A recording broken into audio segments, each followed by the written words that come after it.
Good day. So today I'll be discussing my own communication model. So this is my communication model. As you can see, there are two circles which represents the communicators, because I think communication or communicating usually happens between two or more people. So under it, I've put sender and a receiver to both communicators, because I think both communicators have the power to either be the sender or the receiver of the message. And in the middle, I've put the message. So the message is usually, this is the starter of the conversation. This is where the questions is being formed by the sender.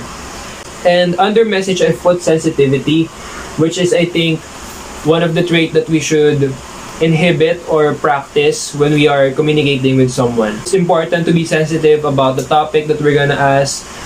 We should think first before we deliver the message. And it's also the same with the receiver. You should think first about your response before responding. I've put sensitivity because I remember a particular scene from last week's short film that we have watched, The Unplugged from Nestle. I remember the scene where they're talking about the typewriter, which you can't erase when you type or when you're gonna print, because there are no backspace or undo button during their time. I think it's the same with communicating or sending a message or receiving or responding a message.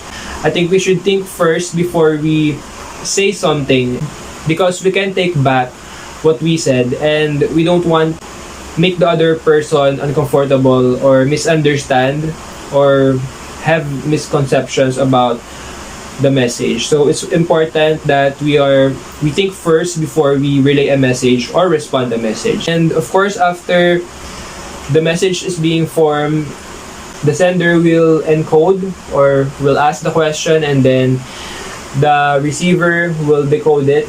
And I put here the response loop, which is, of course, the response of the receiver. On the upper part, I put feedback loop because, like I've said, both communicators have the power to be a sender and a receiver in communicating. I've also put in my communication model the barriers of communicating. I've put noise, psychological, and language. So I've put noise because, of course, when our surroundings is noisy or it's too loud, sometimes we misheard things or we don't hear things, and it can affect our communicating or our communication with someone. Because if they can't understand what you're saying, then you will not understand each other.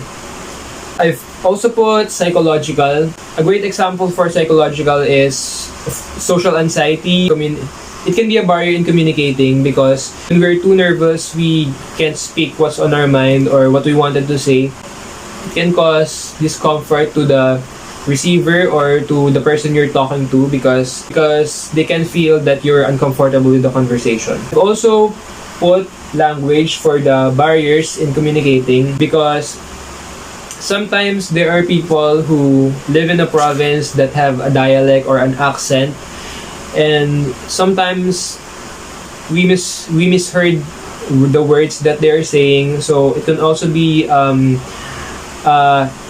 hindrance in communicating. It's also the same when we are going out of the country and then we don't know the language of them. Of course, it's gonna be hard to communicate.